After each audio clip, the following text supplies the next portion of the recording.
We lived in New Zealand. My wife was a New Zealander and we married in New Zealand, and I brought her back in 1967.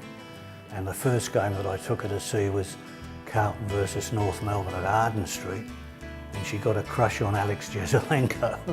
So that was basically how we first started. So I was with our family. We had our 3 boys, my wife Michelle, and we were sitting right at the top of the southern stand.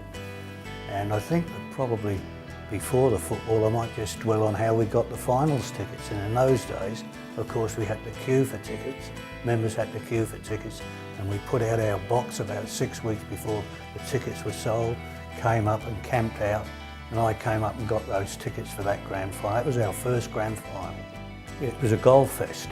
It was really a goal fest, and the way the ball was just kicked out from the back line, it just seemed to find players and they just ran through and kicked goals. That was the way it was. Nichols, of course, it was a master plan. He took himself and put himself in the forward pocket and rucked Jones, number 28. Percy Jones, probably one of the greatest games Jonesy ever played. He had the whole of the first half, he rucked all day, just about. He couldn't run in the end. I mean, his legs were like lumps of lead, but John Nichols put himself in the forward pocket, of course, and they just bounced off him. He was such a big guy, and you know, it was a masterstroke.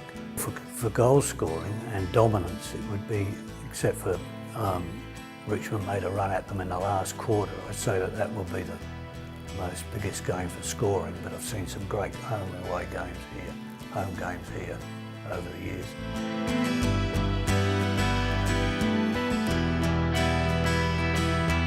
It was the players themselves, you know, and I think that the interaction in those days, a lot more interaction with the players on the ground.